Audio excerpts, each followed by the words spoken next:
Okay, here we have some cases regarding the combination of two thin lenses. Clear? The topic has been covered in the previous page where we have combined the two thin lenses and we have studies about the focal length to focal length, how much we get the combined focal length of the lenses as your 1 upon f is equal to 1 upon f1 plus 1 upon f2 and so on. Combined power is the direct algebraic sum of the lenses placed in the combination of the lenses, that is your P combination. P is equal to P1 plus P2 plus P3. And magnification, I told you that tell me after solving this one how the magnification come, but nobody sent me the that is your solution, that why the magnification is going to be multiplied for getting the combined magnification of the lens. ये बात समझ में आ रहा है? मुझे पता था कोई नहीं भेजेगा, ये वीडियो मैंने कल ही शूट किया जो ही बोल रहा हूँ मैं ये, लेकिन मैंने जानबूझ के बोला कि कोई नहीं भेजे क्योंकि मुझे पता था कोई नहीं भेजेगा इसको, ये मैं भी उसे नहीं बता रहा। ठीक, तो आप सोचना उसके बारे में थोड़ा सा ये। On coming to the some cases based on the combination of the lenses. तो केस फर्स्ट वन क्या है आपका ये कि during the combination of the lenses there may be the various type of combination of lenses may occur over here. Clear? Here may be the two convex lenses, there may be the two concave lenses. हो सकता है कि एक convex के साथ एक concave lens लगाओ। ये बात समझ में आ रहा है? तीनों को देखते हैं फिलहाल क्या फर्क पड़ता है। Suppose we have two convex lenses are in the combinations. ये बात समझ में आ रही है? So and the focal length of the lens is your f1 and f2. If we go for the individual convex lens, so we know that the focal length of convex lens is how much, that is your positive, because इसका focus किधर आता है? Right side आता है। इसका focus भी positive है, इसका फोकस भी कैसा आपका पॉजिटिव है। तो the focus is positive, focus is positive. And here the formula for getting the combined focal length of this system is how much, that is your 1 upon f is equal to 1 upon f1 plus 1 upon f2. अब अगर यहाँ f1 और f2 आप क्या कर लो, अगर LCM ले लोगे तो कितना आ जाएगा आपका ये, तो ये हो जाएगा f1 plus f2 divide by f1 into f2 and this is the value of 1 upon f। तो f की वैल्यू कितनी हो जाएगी, f1 f2 divide by f1 plus कितना हो जाएगा आपका f2 हो जाएगा। ये बात समझ में आ रहा है? इतना ही। सो इस तरीके से कंबाइंड फोकल लेंथ, ये जब दो लेंसेज किस में रहते हैं आपके, ये कांटेक्ट में रहते हैं, और दो कोई भी लेंसेज रहेंगे फॉर्मूला हमेशा ये आएगा। लेकिन अब लेंसेज का अगर नेचर दिया है हमें कि there are the two convex lenses, ये बात समझ में आ रहा है? तो भाई f1 की वैल्यू कैसी है, पॉजिटिव है, ऊपर की वैल्यू पॉजिटिव है, तो प्लस इंटू प्लस कितना, वो प्लस हो गया, divide by plus into plus plus f1 plus f2 कितना हुआ यहाँ पर आपका ये, that is your again positive हो गया। तो ओवरऑल दिस फोकस इज, ये फोकस कितना होगा आपका, ये पॉजिटिव होगा। और अगर आपको ये फोकस पॉजिटिव आ रहा, मतलब जो कंबाइंड लेंस है अगर उसकी फोकल लेंथ पॉजिटिव आ रहा है, तो इसका मतलब कॉम्बिनेशन किसकी तरह बिहेव करेगा आपका, ये कॉन्वेक्स लेंस की तरह बिहेव करेगा। ये बात समझ में आ रही है?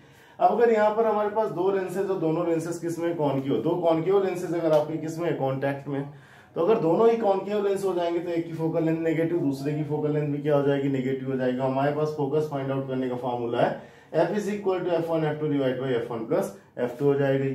अब अगर f1 नेगेटिव है, ये भी नेगेटिव, नेगेटिव इंटू नेगेटिव कितना हो गया, प्लस हो गया। ये बात समझ में आ रहा है? अब ये माइनस है प्लस ये माइनस है, तो वो माइनस साइन बाहर निकल के चला आएगा, तो ओवरऑल फोकल लेंथ कितनी हो जाएगी, इसकी नेगेटिव हो जाएगी। मतलब अगर दो कॉन्वेक्स लेंसेज अगर आपके कॉम्बिनेशन में, तो वो पूरा सिस्टम किसकी तरह बिहेव करेगा आपका, ये that is your concave lens की तरह बिहेव करेगा। अगर दो कॉनकेव लेंसेज किसमें आपकी, दैट इज योर कॉम्बिनेशन में। ये बात समझ में आ रही है? On coming to the next one, अब कह रहा है कि एक कॉन्वेक्स लेंस है और एक कॉनकेव लेंस है, ये दोनों अगर किसमें आपकी कॉन्टैक्ट में, दोनों की फोकल लेंथ दी f1 और कितना दिया, f2 दिया, कोई प्रॉब्लम नहीं है भाई। अगर ये कॉन्वेक्स लेंस है तो फोकल लेंथ कितनी होगी, प्लस, और ये अगर कॉनकेव लेंस है तो फोकल लेंथ कितनी होगी, माइनस। तो f is equal to simple सा फॉर्मूला लगा देना है, यही वाला ये f1 f2 divide by f1 plus f2। तो यहाँ पर f2 को किस में रखना है, माइनस में रखना है। तो ये जो सॉल्व करोगे तो f1 इंटू माइनस f2, तो ये माइनस f1 f2 हो जाएगा, divide by f1 plus f2 आता है, f2 को नेगेटिव रख देंगे तो f1 माइनस, मतलब ये आ गया फॉर्मूला आपको। ये बात समझ में आ रही है? लेकिन इस फॉर्मूले को देख के आप नहीं कह सकते कि इन दोनों को कॉम्बिनेशन किसकी तरह बिहेव करेगा, कॉनकेव लेंस की तरह बिहेव करेगा कि कॉन्वेक्स लेंस की तरह बिहेव करेगा। ही तो जब आप उसको देखकर नहीं कह सकते हो, तो इसमें करना क्या है, आपको कुछ केसेस यहाँ पर ड्रॉ करने पड़ेंगे। सपोज ये जो दो लेंसेज अपन ने किस में लिए हैं, कॉम्बिनेशन में लिए हैं, ये जो दो लेंसेज कॉम्बिनेशन में लिए, f1 फोकल लेंथ है और कौन सी फोकल लेंथ है आपकी, f2 है। तो माना कि चलो इसकी फोकल लेंथ छोटी है, इसकी फोकल लेंथ बड़ी है, तो अगर यहाँ पर कॉनकेव और कॉन्वेक्स लेंस की फोकल लेंथ कॉनकेव लेंस से क्या है आपकी, है छोटी है, तब क्या होगा, तो f1 is less than f2। तो अगर यहाँ f1 छोटा होगा, ध्यान से देखना, अगर यहाँ f1 छोटा होगा और f2 सब्सट्रैक्ट हो रहा, तो नीचे भी एक नेगेटिव साइन मिलेगा और ऊपर ऑलरेडी एक नेगेटिव साइन आ रहा है, तो माइनस माइनस क्या हो जाएगा, प्लस मतलब कंबाइंड फोकल लेंथ कितनी आएगी, पॉजिटिव। इसका मतलब ये दोनों लेंस मिलकर बिहेव करेंगे कॉन्वेक्स लेंस की तरह। कब, जब कॉन्वेक्स लेंस की फोकल लेंथ कॉनकेव से कैसी हो, आपकी छोटी हो, तो यहाँ पर ये पूरा किसकी तरह बिहेव करेगा, कॉन्वेक्स लेंस की तरह। मतलब अब देखते हैं अभी आगे, ठीक है। फिर यहाँ पर क्या है आपका, ये सेकंड केस है ये कि सपोज इसकी फोकल लेंथ इससे क्या हो, आपकी ज्यादा है। अगर इसकी फोकल लेंथ अगर इससे क्या हो जाए, अगर आपकी ज्यादा हो जाए, तो उस केस में देखो f2 ज्यादा हो गया। अब ज्यादा सब्सट्रैक्ट हुआ तो नीचे भी एक नेगेटिव साइन आएगा। ये बात समझ में आ रही है, कोई प्रॉब्लम इसमें, डन। और यहां पर है कि आपका ये दैट इज और f1 इज लेस देन कितना था आपका, ये f2 था। तो एक सेकंड यहां पर रुकना थोड़ा, तो हाँ, तो यहाँ पर f1 इज ग्रेटर देन कितना है आपका, ये f2 है। अब अगर f1 बड़ा हो चुका है तो ये जो नीचे वाला टर्म रहेगा कैसा रहेगा आपका, ये पॉजिटिव रहेगा। और ऊपर एक नेगेटिव साइन ऑलरेडी आ रहा है, तो ये हमेशा कैसा आ गया, नेगेटिव आ गया। मतलब ये किसकी तरह बिहेव करेगा, कॉम्बिनेशन आपका कॉनकेव की तरह बिहेव करेगा। मतलब अगर इसकी फोकल लेंथ कम हुई पहले वाले की, तो दोनों मिलकर बिहेव करेंगे कॉन्वेक्स की तरह। और अगर इसकी फोकल लेंथ ज्यादा हुई तो दोनों मिलकर बिहेव करेंगे किसकी तरह, कॉनकेव की तरह। We have one more case कि अगर दोनों की फोकल लेंथ इक्वली दे दी जाए, तो अगर ये f1 और f2 इक्वल हो जाएगा तो सब्सट्रैक्ट होकर 0 आ जाएगा, और डिवाइड बाय 0 तो कितना आ जाएगा, फोकल लेंथ इनफाइनाइट। इसका मतलब ये दोनों कॉम्बिनेशन लेंस की तरह बिहेव नहीं करेंगे, किसकी तरह बिहेव करेंगे, आपकी ये एक प्लेन ग्लास स्लैब की तरह क्या करेंगे, आपकी ये बिहेव करेंगे। ये बात समझ में आ रही है। मतलब सिंपल सा, अगर एक मैं ऑब्जेक्टिव क्वेश्चन यहाँ पर ड्रॉ कर रहा हूं और उस ऑब्जेक्टिव क्वेश्चन को देखकर आपको बताना है कि क्या हो जाएगा ये, डन। तो एक प्रॉब्लम में देख रहा हूं यहाँ पर, ये दैट इज योर प्रॉब्लम है। We have a combination of one convex lens with one concave lens. I am going to draw the three diagrams over here. One convex का one concave lens के साथ क्या है आपका ये combination. ये बात समझ में आ रही है। And this is set to the common principal axis of the both the lenses. Clear? कोई रेज यहाँ पर जाती है और ये यहाँ पर इस तरीके से बेंड हो जाती है। कोई रे यहाँ पर गई और इस तरीके से निकल गई, और कोई रे थी जो बिल्कुल सीधे निकल गई। ये बात समझ में आ रही है। तो यहाँ पर इसकी फोकल लेंथ f1 है, यहाँ पर फोकल लेंथ f2 है, यहाँ पर फोकल लेंथ f1 है, यहाँ पर फोकल लेंथ f2 है, यहाँ पर भी फोकल लेंथ f1 है, और यहाँ पर भी फोकल लेंथ कितनी है आपकी, f2। ये बात समझ में आ रही है। अब अगर सिंपल सा आपसे पूछे इनकी फोकल लेंथ में क्या रिलेशन होगा, तो भाई ये जो बिहेवियर होता है कि रेस का आना, पैरेलल रेस का आना और एक पॉइंट तरफ झुक जाना, मतलब ये जो लेंस है पूरा रेस को क्या कर रहा है, कन्वर्ज कर रहा है। ये किसकी तरह बिहेव कर रहा है, कन्वर्जिंग लेंस की तरह। अब कन्वर्जिंग लेंस कौन सा होता है, कॉन्वेक्स लेंस। तो इसका मतलब ये टोटल कॉम्बिनेशन किसकी तरह बिहेव कर रहा है, कॉन्वेक्स लेंस की तरह। और ये टोटल कॉम्बिनेशन कॉन्वेक्स लेंस की तरह कब बिहेव करता है, जब इसकी फोकल लेंथ इससे कम होती है। मतलब इसका केस है ये f1 इज लेस देन कितना हो जाएगा आपका, ये f2 हो जाएगा। ये बात समझ में आ रही है। ये जो टोटल कॉम्बिनेशन है किसकी तरह बिहेव कर रहा है, कॉनकेव की तरह बिहेव कर रहा है। अगर ये कॉनकेव की तरह बिहेव कर रहा है, क्यों, क्योंकि रेज आ रही है और क्या हो जा रही, कन्वर्ज हो रही। और ये दोनों कॉम्बिनेशन कॉनकेव की तरह कब बिहेव करेगा, जब फोकल लेंथ क्या होगी, नेगेटिव। फोकल लेंथ नेगेटिव कब होगी कॉम्बिनेशन की, जब f1 की वैल्यू f2 से क्या हो जाएगी आपकी, ये ज्यादा हो जाएगी। ये बात समझ में आ रही है। और यहाँ इस पर कोई फर्क पड़ ही नहीं रहा है, तो ये it is behaving like a glass slab, जिसकी फोकल लेंथ कितनी, इनफाइनाइट। और वो तभी होगी जब दोनों की इंडिविजुअल फोकल लेंथ आपस में क्या हो जाएगी आपकी, इक्वल हो जाएगी। तो I hope you are getting this, जो भी मैं कहना चाह रहा हूँ ये। तो यहाँ से हमारा कॉम्बिनेशन ऑफ लेंसेज वाला जो टॉपिक है ये क्या होता है, आपको खत्म होता है। तो अब हम मूव कर रहे हैं अपने नेक्स्ट टॉपिक पे। हाँ, तो next topic is your prism. Clear? So what is prism? तो prism is a geometry made up by the glass. ये बात समझ में आ रही है।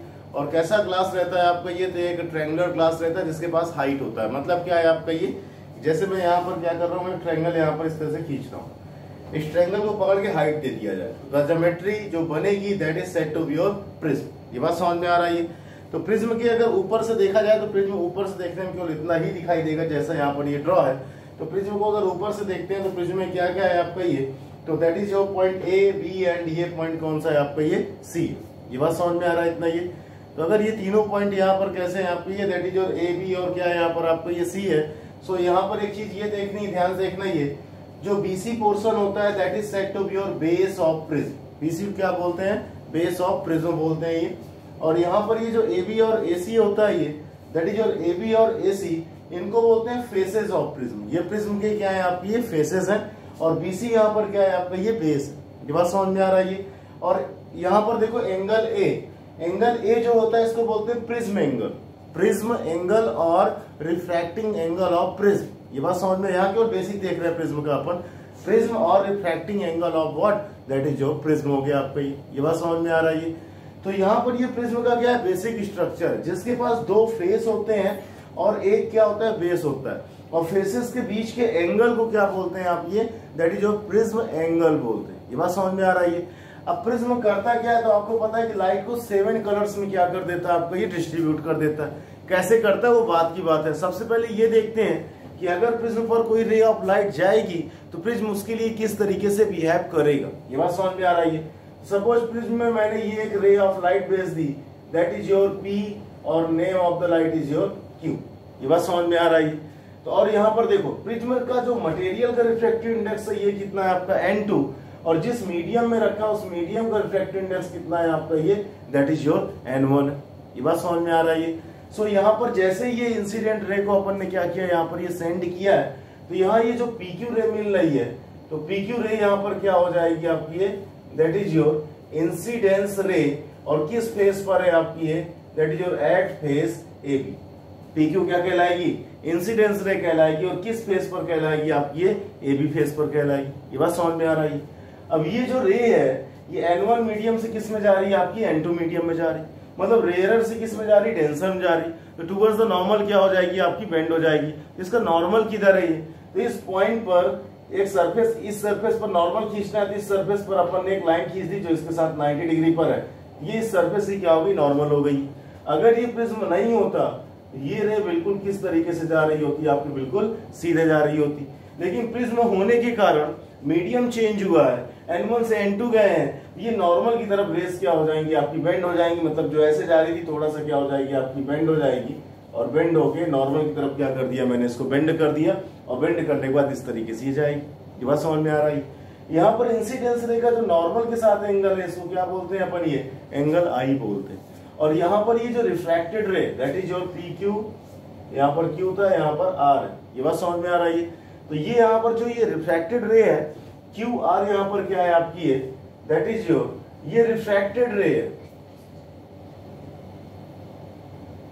किसके लिए, फॉर फेस AB फेस के लिए कौन सी रे है, रिफ्रैक्टेड रे है। लेकिन जब इस फेस पर ये जाएगी AC वाले फेस पर, तो फिर से मीडियम चेंज होगा, फिर से इसका रिफ्रैक्शन होगा।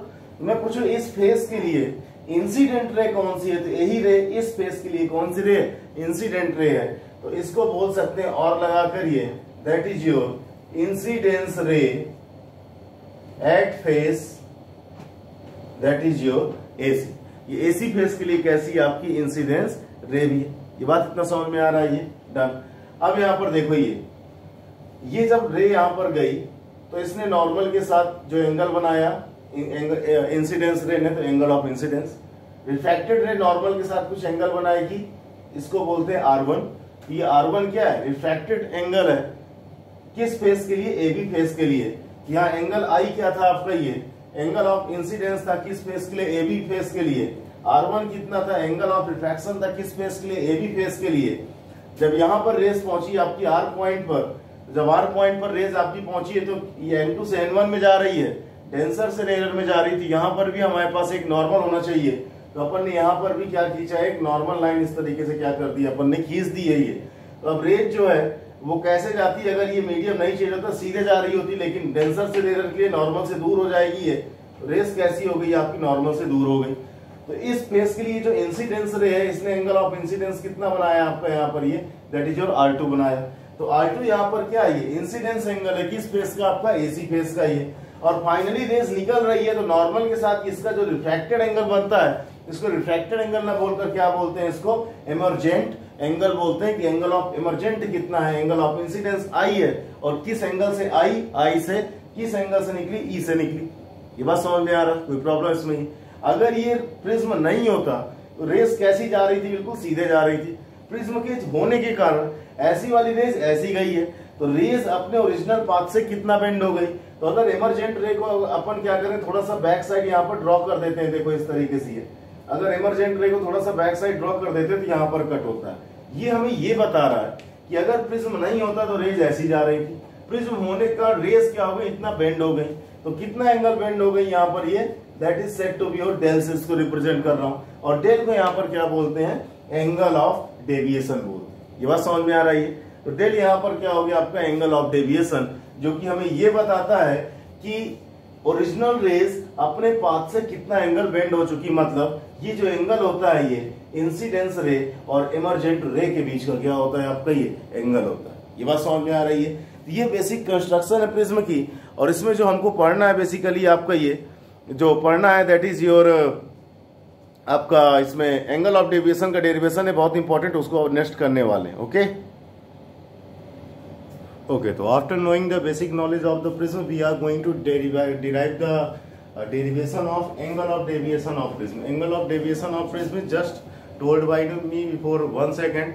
That is the angle between the incident ray and angle between the emergent ray.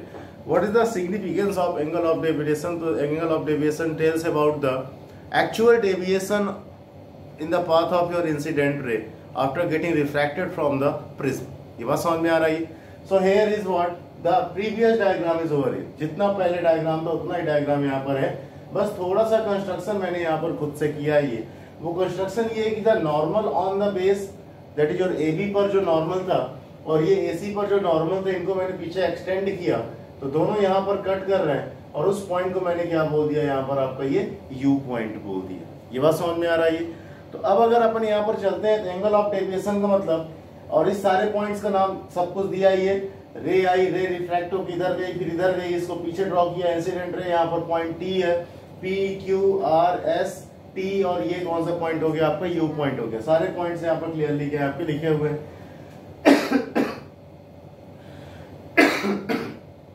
Prism का रिफ्रैक्टिव इंडेक्स कितना है यहाँ पर N2, और जिस मीडियम में रखा उसका रिफ्रैक्टिव इंडेक्स कितना है यहाँ पर आपका ये N1। ये बात समझ में आ रहा है? डन। तो मैंने टाइम बचाने के लिए पहले से इसको लिख रखा है। तुम ये भी सोच सकते हो मुझे आता नहीं था इसलिए पहले से मैंने छाप रखा। ये बात समझ में आ रही है? सो यहाँ पर क्या है आपका ये देखो फटाफट, यहाँ पर ये कुछ कंस्ट्रक्शन होने के बाद क्या करना है, बस सिंपल सी मैथमेटिक्स लगानी और एंगल ऑफ डेविएशन का फॉर्मूला हम क्या कर लेंगे, जनरेट कर देंगे। कैसे, यहाँ पर ध्यान समझना। ये ट्रायंगल ढूंढो कहाँ पर, एंगल QUR, एंगल QUR, ये ट्रायंगल दिख रहा है। इसमें R1 क्या है, रिफ्रैक्टेड एंगल है, R2 क्या है, इंसिडेंस एंगल स्पेस का, और ये एंगल तो कुछ है ही नहीं। ये बात समझ में आ रही है? इस ट्रायंगल में इनसाइड एंगल्स का सम कितना होता है, 180 डिग्री। तो R1 plus R2 plus angle QUR should be equal to कितना, 180 डिग्री। तो यहाँ से एंगल QUR कितना मिलेगा, R1 प्लस R2 की तरफ तो ये मिल जाएगा 180 माइनस R1 प्लस कितना हो जाएगा आपका R2 हो जाएगा।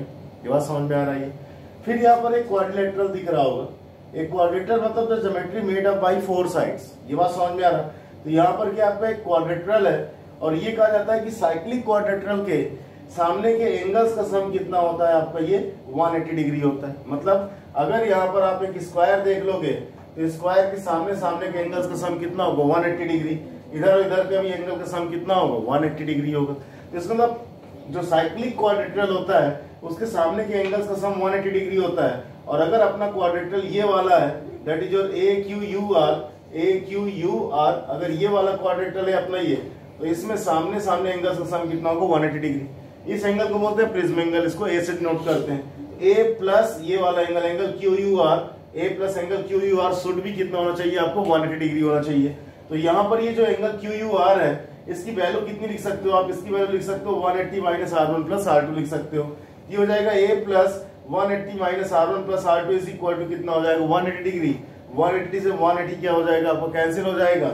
You will get A is equal to R1 plus R2, that is said to be your equation number 1 हो जाएगा। ये बात समझ में आ रहा है? कोई प्रॉब्लम इसमें है? सिंपल सा यहाँ पर देखो ये, अगर तुमसे पूछो ये एंगल कितना होगा, दिस एंगल, तो भाई ये पूरा एंगल कितना I, तो ये वर्टिकली अपोजिट से ये पूरा एंगल कितना होगा, I होगा। उस I में से R1 को क्या कर दोगे, सब्सट्रैक्ट कर दोगे। तो अगर पूछे ये एंगल कितना होगा तो योर आंसर मस्ट बी हो I माइनस R1 होगा। ये बात समझ में आ रहा है? ये ठीक है। फिर इसके बाद क्या है यहाँ पर आपका ये, कि जैसे कि यहाँ पर है आपका ये दैट इज योर R2 है, कोई पूछे ये एंगल कितना होगा, इधर कंप्लीट एंगल E है, तो ये देखोगे आप ये, तो अगर ये E है तो ये भी पूरा E होगा, उसमें से R2 को सब्सट्रैक्ट कर दोगे, ये एंगल कितना हो जाएगा आपका ये that is your E minus R2 हो जाएगा। ये बात समझ में आ रहा है? तो अगर हम इस ट्रायंगल में देखें, in triangle QTR, clear, in triangle QTR, इस ट्रायंगल QTR में जो डेल है वो एक्सटीरियर एंगल है, और एक्सटीरियर एंगल इनसाइड एंगल्स के सम के इक्वल होता है। तो यहाँ पर ये जो डेल है ये एक्सटीरियर एंगल है, तो डेल इज इक्वल टू कितना हो जाएगा आपका ये इंटीरियर एंगल्स का सम I minus R1 plus E minus कितना हो जाएगा R2 हो जाएगा ये। तो यहां से करोगे तो आ जाएगा I प्लस E और ये minus R1 minus R2 minus common ले लोगे तो I plus E minus R1 plus R2 और R1 प्लस R2 जो है क्या लिख सकते हो आप यहाँ से A लिख सकते हो। So this is the expression for angle of deviation of the prism. ये बात समझ में आ रही है। हमें इस प्रिज्म के एंगल ऑफ डेविएशन को क्या करना होता है, मिनिमाइज करना होता है। ये बात समझ में आ रही है। हम चाहते हैं कि प्रिज्म ऐसा हो जिसमें से लाइट रे जाए तो अपने ओरिजिनल पाथ से बहुत ही कम क्या हो आपकी ये डेविएट हो, तो हम उसको क्या करना चाहते हैं, मिनिमाइज करना चाहते हैं। तो प्रिज्म के एंगल ऑफ डेविएशन को अगर आपको मिनिमाइज करना है तो 3 कंडीशंस को क्या करना पड़ेगा, फॉलो करना पड़ेगा। और ये सारी कंडीशंस प्रैक्टिकल कंडीशन है जो बोलने वाला हूँ, इसलिए इनके पीछे बहुत ज्यादा परेशान नहीं होना। मैंने ग्लास लैब नहीं पढ़ाया है क्योंकि वो बेसिकली है ही नहीं आपका ये सिलेबस में, तो इस चक्कर में हो सकता है ये कम समझ में आए आपका। तो यहाँ पर फिर भी देखो ध्यान से, ये 3 कंडीशन जिनको बिल्कुल अच्छे से लर्न करना है। ये प्रिज्म के डेविएशन को मिनिमाइज कर सकते हो।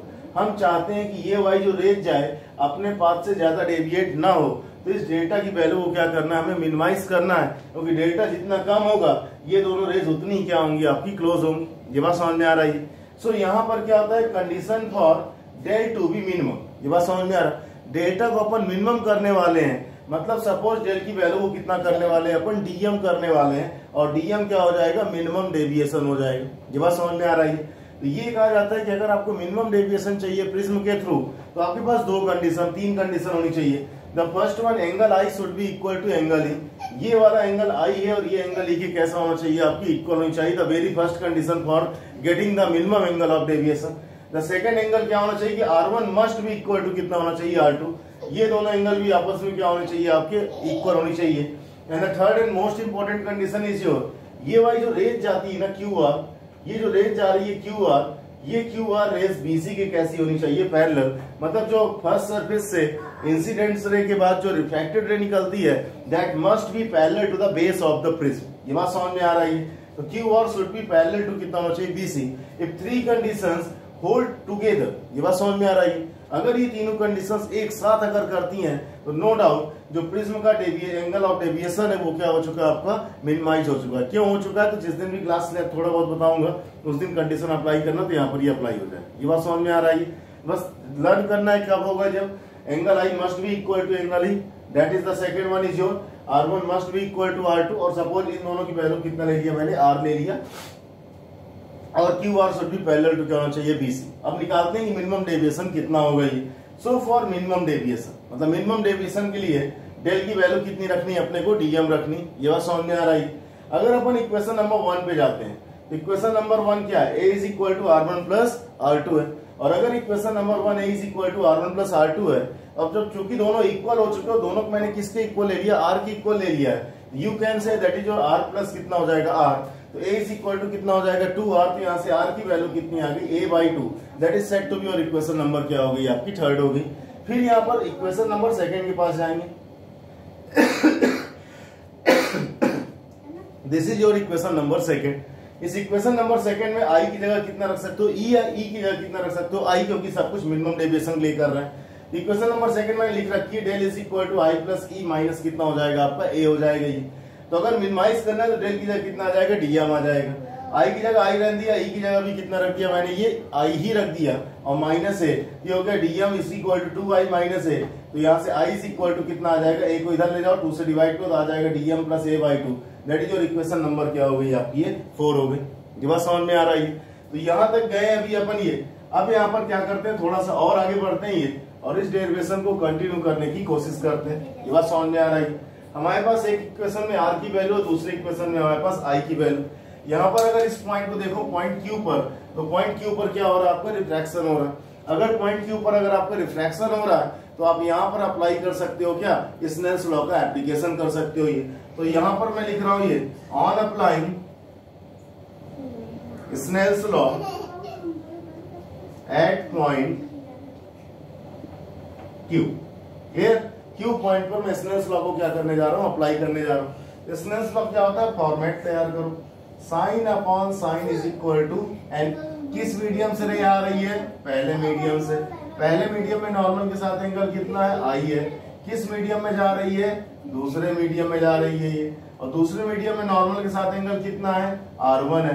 लेकिन R1 को किसके इक्वल लेना, अपने को R के इक्वल लेना है, क्योंकि यहाँ पर भी R1 को R लिखा था और R2 को भी आपने R लिखा था, तो इसको कितना कर देते हैं अपन, ये R कर देते हैं। ये बात समझ में आ रहा है। तो ये हो गई कि आपकी इक्वेशन नंबर हो गई, आपकी ये 5th हो गई। अब हमारे पास I की वैल्यू और किसकी वैल्यू है, R की वैल्यू है। तो यहाँ से I और R की वैल्यूज को यहाँ पर पुट कर देते हैं। तो जैसे ही I की वैल्यू पुट करोगे तो कितना आ जाएगा आपका ये sin dm plus a divide by 2 whole divide by कितना हो जाएगा आपका ये sin a by 2 is equal to कितना हो जाएगा 1n2 हो जाएगा ये। This is the formula for getting the minimum angle of deviation. ये बात समझ में आ रही है। और उस मिनिमम एंगल ऑफ डेविएशन को कब फाइंड आउट करोगे आप, जब इस तरीके से हो गई, इसमें a दिया रहेगा और n1 n2 की वैल्यूज दी रहेंगी, तो आप यहाँ से dm की वैल्यू क्या कर सकते हो, फाइंड आउट कर सकते हो। ये बात समझ में आ रही है। अब यहाँ पर देखो ध्यान से एक चीज हो, मैं यहाँ पर कुछ बताना चाह रहा हूँ, वो ये है कि सपोज ये सारे एंगल्स बहुत स्मॉल है, अगर dm और a वाला एंगल बहुत स्मॉल है, ठीक, तो यहाँ पर क्या लिखा मैंने ये, if angles are very small. ये बात समझ में आ रहा है। If angles are very small और लगभग लेस देन कितना है आपका 10 degree for solving the numerical. अगर ये 10 डिग्री से कम है एंगल, तभी ये करना जो अपन करने जा रहे हैं। अगर ये एंगल बहुत कम हो जाएंगे तो यहाँ पर ये कहा जाता है कि साइन और टेन में बहुत दिन से बात कर रहा हूँ ये, कि अगर उनके एंगल बहुत छोटे हो गए तो साइन छोड़ के भाग जाता है। इसका मतलब ये जो साइन dm प्लस a था, ये dm प्लस a बाई कितना हो जाएगा आपका 2 हो जाएगा। ये बात समझ में आ रही है। और अगर ये भी छोटा ही है, सारे एंगल्स ही छोटे हैं ये, तो साइन a बाई 2 किस में कन्वर्ट हो जाएगा आपका ये, दैट इज और ये a बाई 2 में कन्वर्ट हो जाएगा। ये बात समझ में आ रही है। ये जो इक्वेशन नंबर 6 बनी है, जो कि एक खुद में फॉर्मूला है, कब, जब भी एंगल्स क्या हो जाए आपके थोड़ा सा बड़े एंगल दिए हो। कितने से बड़े, अगर 10 डिग्री से बड़ा कोई भी एंगल दिया हो, चाहे डीएम दिया हो चाहे ए, अगर 10 डिग्री से बड़ा दिया तो आपको इसी फॉर्मूले को लगाना पड़ेगा। लेकिन अगर दोनों 10 डिग्री से कम दिए हैं तो आपको इस फॉर्मूले को लगाना पड़ेगा, जो अपन यहाँ पर क्या करने वाले हैं, स्टैब्लिश करने वाले। ये बात समझ में आ रही है। सो यहाँ पर कितना हो जाएगा, इसका साइन क्या कर देंगे, यहाँ से गायब कर देंगे, इसका साइन भी गायब कर देंगे, तो कितना आ जाएगा, देखो ये जो dm plus a by 2 whole divide by कितना हो जाएगा, a by 2 is equal to कितना n1 2, a बाई 2, 2 से कितना हो गया, 2 कैंसिल हो गया। ये a को इधर भेज देंगे, कि बचा कितना बेसिकली है dm plus a upon a is equal to कितना बचा आपका 1n2 बचा।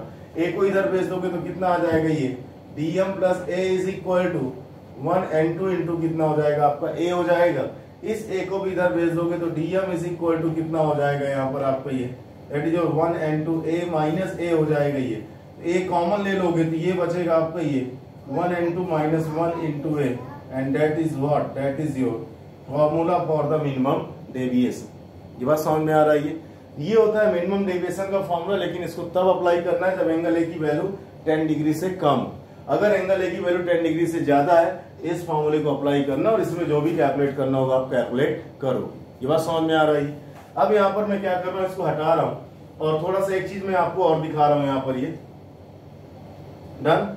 तो इसको मैं नोट में देखते हैं, ये आपकी है, ठीक, नोट। अगर आप इक्वेशन नंबर 2 में जाओ, आपको तो नहीं याद होगी, मुझे याद है। इक्वेशन नंबर 2 जो बनाई थी इस डेरिवेशन में, वो बनाई थी del is equal to I plus E minus A बनाई थी। ये बात समझ में आ रही है। अब अगर तुमसे कोई पूछे ये जो एंगल ऑफ डेविएशन है सबसे ज्यादा किस पर डिपेंड करता है, ये बात समझ में आ रही है। ये जो एंगल ऑफ डेविएशन है किस पर डिपेंड करता है, प्रिज्म एंगल पर डिपेंड करता है कि इमर्जेंट एंगल पर डिपेंड करता है कि एंगल ऑफ इंसिडेंस। सबसे ज्यादा डिपेंडेंसी इसकी किसके साथ है, तो भाई प्रिज्म एंगल तो फिक्स होता है। अगर आपने एक बार प्रिज्म बना दिया और इस एंगल को 30 डिग्री कर दिया, ये 30 डिग्री हमेशा और हमेशा के लिए फिक्स हो गया, इसकी वैल्यू चेंज नहीं होगी। तो अगर ए की वैल्यू फिक्स है तो क्या डेल ए पर टोटली डिपेंडेंट हो सकता है, नहीं हो सकता। ये बात समझ में आ रहा है। अब बात करते हैं एंगल ई की, और किसकी बात करते हैं, एंगल आई की बात करते हैं। तो एंगल ई की वैल्यू चेंज होती जाएगी, लेकिन कब चेंज होगी, जब आप एंगल आई की वैल्यू भी क्या करोगे, चेंज करोगे। आप बिना एंगल आई की वैल्यू में चेंज किए हुए एंगल ई की वैल्यू को चेंज नहीं कर सकते। तो इसका मतलब एंगल ई पर तो डिपेंड है, लेकिन उतना खास डिपेंडेंसी नहीं है जितनी सबसे ज्यादा डिपेंडेंसी किसके साथ होती है, इसकी एंगल आई के साथ होती है। ये बात समझ में आ रही है। तो इसीलिए चूंकि एंगल आई के साथ सबसे ज्यादा डिपेंडेंट होता है, इसलिए यहाँ पर क्या किया जाता है, ये इस डेल्टा का एंगल आई के साथ एक ग्राफ खींचा जाता है। ये बात समझ में आता है। और ग्राफ कुछ इस तरीके से आता है, डन। ग्राफ कुछ इस तरीके से मतलब। और यहाँ पर आप देखोगे तो अगर मैं पूछूं कि डेल की सबसे मिनिमम वैल्यू कहाँ पर है, तो ग्लास का जो सबसे लोवेस्ट पॉइंट होगा इस ग्राफ का, वो डेल की क्या होगी, सबसे मिनिमम वैल्यू होगी। तो अगर इस पॉइंट पर देखो तो इस ग्राफ का सबसे लोवेस्ट पॉइंट ये है, इसका मतलब डेल की ये सबसे कौन सी वैल्यू है, मिनिमम वैल्यू, जिसको डीएम बोले थे। और ये कब मिलती है, जब एंगल आई की वैल्यू किसके इक्वल हो जाती है, एंगल ई के इक्वल हो जाती है। ये बात समझ में आ रहा है। अब अगर इस पॉइंट के पहले, ओ पॉइंट के पहले अगर आप देखोगे तो एंगल आई बढ़ा रहे थे तो डेल क्या हो रहा था, कम हो रहा था। एंगल आई बढ़ा रहे थे डेल क्या हो रहा था, आपका कम हो रहा था। और वो पॉइंट के बाद देखोगे एंगल आई बढ़ाते जाओगे तो डेल भी क्या होता जा रहा है आपका, ये बढ़ता जा रहा है यहाँ पर। ये बात समझ में आ रहा है, ठीक है। तो इस तरीके से क्या होगा, ये पूरा डेरिवेशन आपका ये कवर हो गया। ओके।